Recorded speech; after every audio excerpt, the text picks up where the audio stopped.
très content d'être là aujourd'hui parce que je passe souvent devant le bâtiment en vélo et je me suis toujours demandé ce qui se trouvait à l'intérieur. Et là, je crois qu'on peut dire qu'on est vraiment dans l'antre des caves Bernard Massart. Est-ce que tu peux commencer par te présenter et également présenter l'entreprise? Déjà, merci d'être là. Moi, c'est Antoine Clasen. Je suis le directeur général de Bernard Massart.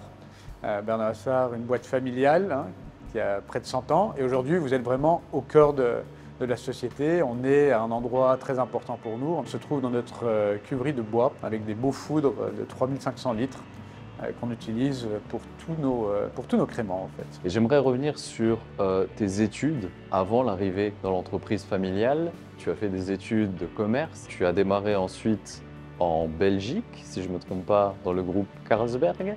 Alors j'ai atterri là-bas, mais avant j'ai fait autre chose, parce que quand je suis sorti de l'université, c'est un peu posé la question avec ma famille de la transition de l'entreprise, si oui ou non quelqu'un de la famille allait rejoindre le groupe. Mon idée c'était quand même faire un peu ma carrière au début, avant d'éventuellement rejoindre le groupe, mais je voulais quand même, voler un peu de mes propres ailes, prouver que je savais faire autre chose que d'être placé dans la boîte familiale. Donc ça m'aurait pas plu. Donc ce que j'ai fait, c'est d'abord commencer à Luxembourg. Après mes études, à Paris, je suis allé chez PwC et ça m'a permis de travailler avec pas mal de petites boîtes locales et des grandes boîtes internationales. Donc c'était un bon bagage, je crois, pour la suite. Et tu disais que je suis allé à Bruxelles, chez Basco, au Carlsberg. Ça, c'est venu un peu pendant ce cheminement, et tout simplement par le fait que la Belgique, c'est notre premier marché d'export. Et en 2010, on a changé d'importateur en Belgique. Et l'importateur m'appelle en disant « Tiens, Antoine, on cherche quelqu'un ». Bon, il avait sa petite idée derrière la tête, mais il m'a dit « Je cherche quelqu'un pour faire la transition entre l'ancien importateur et le nouvel importateur qu'on a changé à l'époque ». Ça a pris 3 secondes, j'ai dit « Écoute, je le fais ». Pourquoi? Parce que ça m'a permis de rejoindre l'entreprise, mais indirectement. Donc, de travailler pour notre principal client, travailler pour la marque, être déjà en relation, en contact avec les employés, avec l'équipe luxembourgeoise. Donc c'était vraiment une transition parfaite. Et l'idée, c'est de faire ça pendant 1 an. En fin de compte, je suis resté 3 ans. C'est une très belle expérience. Et après ça, je suis revenu effectivement en 2013 à Luxembourg. Tu parles de parcours professionnel, personnel. L'entreprise, tu l'as dit, a plus de 100 ans aujourd'hui. Elle a traversé des crises sidérurgiques, des crises économiques, des guerres. Ouais. Est-ce que tu peux un peu nous la présenter, revenir sur l'histoire et les moments forts que l'entreprise a connus? C'est comme tu le dis, les crises ont jalonné notre histoire, mais comme toutes les entreprises qui ont 100 ans. Je crois que toutes les entreprises centenaires ont été balancées par des crises dans le monde occidental en tout cas. Pour expliquer un tout petit peu l'historique de la boîte, elle a été créée en 1921 par un luxembourgeois qui s'appelait Jean Bernard. Et Jean Bernard était un luxembourgeois qui travaillait en Champagne. Et pendant la Première Guerre mondiale, il est revenu à Luxembourg. Donc l'idée de Jean Bernard, c'est de dire j'ai un savoir-faire, je sais faire du champagne, faisons du champagne à Luxembourg. Et donc ce qu'il va faire, c'est qu'il va contacter ses amis, beaucoup d'amis ici dans la région, et parmi ses amis, il y avait mon arrière-arrière-grand-père et son frère. Donc l'un était docteur et l'autre était avocat. Et le docteur Frédéric Clasen avait déjà des vignes. Donc lui, il avait son domaine déjà, qui s'appelle le Clos des Rochers. Il s'associe avec Jean Bernard, avec une cinquantaine d'autres personnes. Donc c'est vraiment un petit crowdfunder à l'époque. Par contre, ce qui se passe, c'est qu'en 1923, Jean Bernard meurt. C'est là que ma famille va au fait reprendre la gestion de l'entreprise et une bonne partie de l'actionnariat. Et pour revenir au nom, l'idée c'était aussi d'avoir un nom qui sonnait un peu français. Et alors, assez facilement, ils ont trouvé le nom Jean-Bernard Massart. Massart qui était l'épouse, donc Anne Massart qui était l'épouse de Jean-Bernard. Ils ont mis les 2 noms ensemble, ça sonnait français, c'était chic.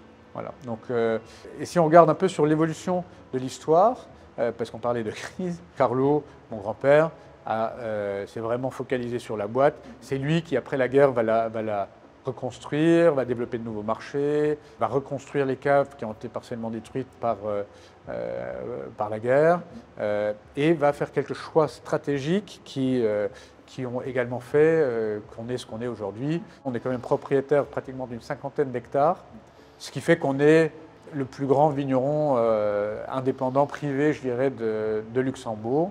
Et à côté de ça, on a encore notre activité évidemment de négoce. Aujourd'hui, on a donc Bernard Massart, qui est notre principale entreprise. On a le Clos des Rochers, qui est mon domaine familial. En 1986, on rachète le château de Schengen. Donc Schengen, ça parle à tout le monde. Donc là, on a une quinzaine d'hectares. Il y a 2 ans, on a eu l'opportunité de racheter les vignes d'un domaine très connu à Luxembourg, qui s'appelle le domaine Mathos. On a un petit château à Bordeaux. Et à côté de ça, on a encore une très belle activité, et ça, beaucoup de gens ne le savent pas, mais d'import. Donc on importe énormément de vins français, italiens, espagnols, américains, italiens beaucoup, qu'on revend ici en clientèle particulière et à la restauration. Ton père est président du conseil d'administration aujourd'hui. Comment vous répartissez encore les rôles? Comment vous interagissez au quotidien? La transition s'est faite plutôt bien, je dirais, contrairement à d'autres boîtes que je connais où c'était plus conflictuel parce que la nouvelle génération veut s'imposer, prouver des choses, etc. Alors je ne peux pas dire que moi ce n'était pas le cas, mais c'était toujours un dialogue et j'ai la grande chance que mon père est quelqu'un de très ouvert et qui m'a toujours accompagné dans mes choix. Alors évidemment, il y a des moments où on n'est pas d'accord et c'est tout à fait normal. Et pour la transition, pendant les premières années, j'ai repris la direction commerciale. Lui, il est resté CEO. Et au fur et à mesure, il m'a laissé faire, il m'a transmis de plus en plus de dossiers jusqu'à ce que je reprenne, il y a 5 ou 6 ans, la direction. Et c'est à ce moment-là qu'on a fait le switch, où effectivement, il a pris la présidence de la société. C'est-à-dire qu'aujourd'hui, il est encore très présent, il a son bureau, il est là presque tous les jours, mais l'opérationnel, il s'est totalement retiré. Dans ce secteur d'activité, plus que dans d'autres secteurs, les conditions météorologiques sont très importantes, mais on peut parler aussi de changement climatique. Est-ce que c'est quelque chose que vous avez ressenti durant les dernières décennies et comment vous y faites face? Il suffit de regarder la date des vendanges. La moyenne décennale il y a 5 ans, c'était le 26 septembre. Aujourd'hui, on commence pour les créments début septembre en général. Tous ces derniers millésimes, j'ai commencé autour du 3-4 septembre. Ce qui arrive, c'est que nous, on voit de plus en plus de phénomènes extrêmes. Et je crois que c'est ça qui nous impacte. Qu'est-ce qu'on voit? On a plus de chaleur, on a plus de sécheresse, mais en même temps, on a plus de pluie. Cet été, on a énormément de pluie. On a plus de gel, on a de la grêle, on a des effets. Enfin, ça a toujours existé, mais je dirais que c'est amplifié. Et donc, à nous de nous adapter. Et c'est malheureusement, en début d'année, il n'y a personne qui dit cette année, elle sera comme ça. Donc voilà, nous, on donne toute la chance à la vigne de faire de beaux vins. Après, la nature, on est dépendant d'elle, heureusement. Et pour rebondir sur le volet climat, protection de l'environnement, on parle de plus en plus d'entreprises responsables. Quels sont les engagements aujourd'hui que Bernard Massart prend? Bon, déjà, on a la chance d'être à Luxembourg, donc le cadre fait qu'on est responsable, rien que par la loi. Mais évidemment, chaque entreprise va plus loin. Alors nous, par exemple, c'est très moderne, mais ça fait très longtemps qu'on a des panneaux photovoltaïques, par exemple. Là, on a installé une nouvelle installation qui va être mise en service aujourd'hui. Bon, ça, c'est pour le volet, je dirais plus énergie, production. Après, dans les vignes, ça fait très longtemps qu'on est, comme vous dites, très responsable. Le Luxembourg, il faut le savoir, c'est le premier pays au monde qui a interdit le glyphosate dans les vignes. Ça fait 30 ans qu'on n'utilise pas d'herbicide. Donc on a mécanisé depuis assez longtemps. Et là, depuis 2021, on est en phase de test pour passer de plus en plus de vignobles en biologique. Tu nous as dit tout à l'heure que tu avais travaillé dans le monde de la finance. Ça me donne un ton particulièrement bien adapté pour te demander si tu pouvais revenir sur le rôle que la BIL a joué dans l'histoire, Bernard Massart, et encore aujourd'hui. La BIL a toujours été assez proche de Bernard Massart, donc c'est une de nos principales banques. mais même mon grand-père était, alors ça il faudra vérifier, mais je suis presque sûr qu'il était au conseil de la BIL. Et donc il y a eu vraiment une relation aussi familiale avec la BIL. Et après, je dois dire, c'est vrai qu'on a quand même toujours eu le support quand on en a eu besoin. On est une entreprise qui investit quand même beaucoup dans ses infrastructures. Et quand on en a eu besoin, on a toujours eu le support nécessaire de la banque. Un autre point positif, je dirais, c'est qu'il y a quand même beaucoup de gens qu'on connaît à la BIL. Dans d'autres banques, c'est moins le cas. Parce que Luxembourg a évolué, parce que le secteur financier a évolué. Et je crois que c'est quand même assez intéressant, important, c'est qu'à la BIL, on a encore des personnes, bon, qu'elles soient luxembourgeoises ou pas, mais au moins qui sont accessibles et où on a un contact très facile. Alors, on s'est rencontrés quelques fois pour préparer cette interview. Moi, j'ai vu que tu étais sur énormément de choses en même temps, mais en plus de ça, tu es membre de nombreuses associations. Comment est-ce que tu arrives à gérer tous ces mandats? Je ne gère plus, je subis. Non. Alors oui, c'est vrai que c'est un gros challenge parce que dans l'entreprise, on a beaucoup de projets et ce qui est important quand on commence un projet, c'est aussi de finaliser les projets. Et quand il y a trop de projets, ben, c'est un peu compliqué. Donc il faut avoir les bonnes personnes qui nous aident en interne, en externe, et avoir des bons tableaux de bord pour faire ce suivi-là. Là, j'ai la chance d'avoir quand même de très bonnes personnes à l'interne qui m'aident beaucoup parce que le faire seul, c'est juste illusoire et j'ai pas du tout envie de le faire. Hein. Moi, ce que je dis, les gars, si demain il y a un bus qui me brûle dessus, il faut que l'entreprise continue. Et ça, je crois qu'on est bon. Après, effectivement, j'ai beaucoup d'engagement à l'extérieur de la société. Bon, c'est une affaire de personnalité, ça m'amuse et j'aime bien le faire. Jusqu'au moment où il faut voir qu'on en fait peut-être un tout petit peu trop. Bon, il est encore un peu tôt pour une coupe de crément ou un verre de vin. Par contre, tu sais que j'affectionne particulièrement un autre breuvage et tu m'as proposé de le déguster dans un lieu original. Ah bah, je propose qu'on aille boire nos petits cafés dans les vignes. Avec grand plaisir.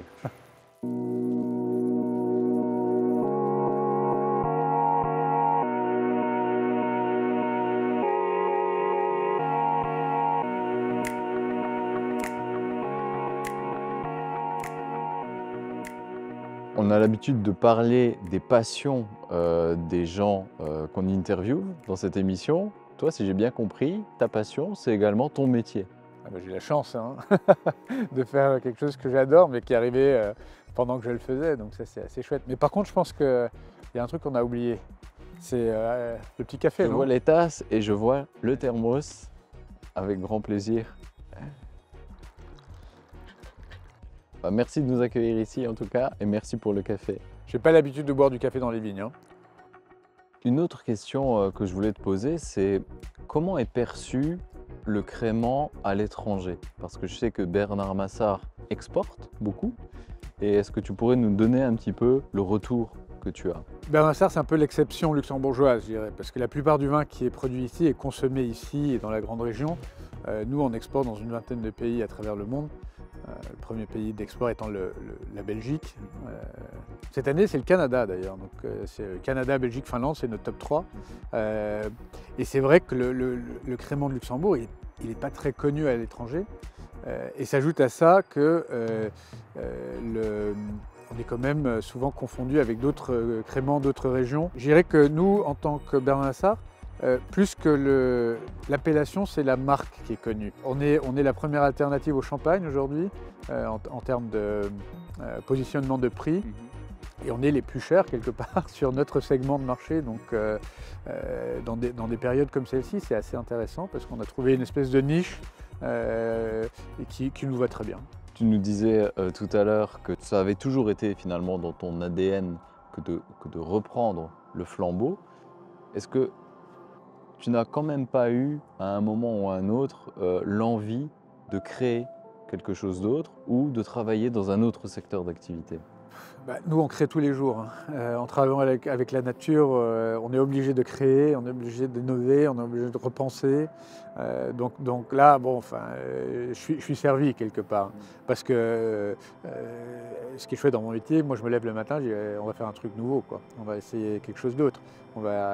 Et toujours dans notre philosophie, c'est toujours dire qu'est-ce qu'on peut faire mieux qu'hier.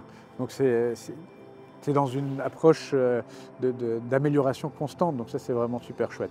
Après, j'ai fait assez d'autres choses à côté, où on a lancé des initiatives, on a lancé des salons, on a fait des événements, donc plein de trucs, donc je ne m'ennuie pas trop, hein, donc ça va. Je t'ai vu sortir de ta poche tout à l'heure une petite sucette, donc je pense que c'est peut-être encore un peu tôt pour parler de succession avec tes enfants, mais est-ce que c'est quelque chose que tu envisages quand même? Comment tu prévois ou comment tu penses leur parler? Alors, je pense que la question de la succession est très importante. Et surtout, c'est un truc qu'il ne faut pas laisser traîner, il ne faut pas commencer trop tard. Bon, là, ma fille, en l'occurrence, elle a 1 an et demi, donc c'est peut-être un tout petit peu tôt, même si je la fais renifler le vin. Mais après, moi, je pense qu'il ne faut pas mettre la pression. Il faut en parler, il faut lui donner les outils, que ce soit mes enfants ou celles de mon frère ou de mes cousins. Mais c'est de leur donner les outils et l'envie de venir dans la boîte. Parce que si tu as... Bon, je trouve que le mot passion est un peu galvaudé, mais si tu n'as pas la passion pour faire ceci, il faut faire autre chose. Donc déjà, il faut avoir envie de le faire. Et nous, en tant que parents, on ne peut pas forcer les enfants à le faire. Si on les force, à mon avis, c'est pas la bonne voie. Par contre, on peut leur donner toutes les connaissances, tous les outils pour qu'ils fassent leur choix. Après, on peut les inciter, on peut les encourager, mais il ne faut pas les forcer. Alors faisant sentir notamment l'odeur des vins que tu affectionnes. C'est quoi un bon vin pour toi? Le vin, ça c'est...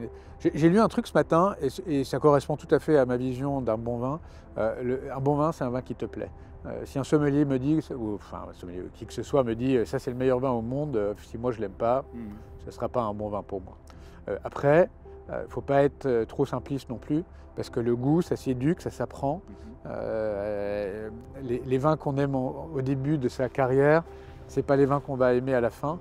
Le palais évolue, le cerveau apprend et il va être de plus en plus sensible à des goûts. Alors typiquement, quand on commence à boire du vin, on va préférer le sucré.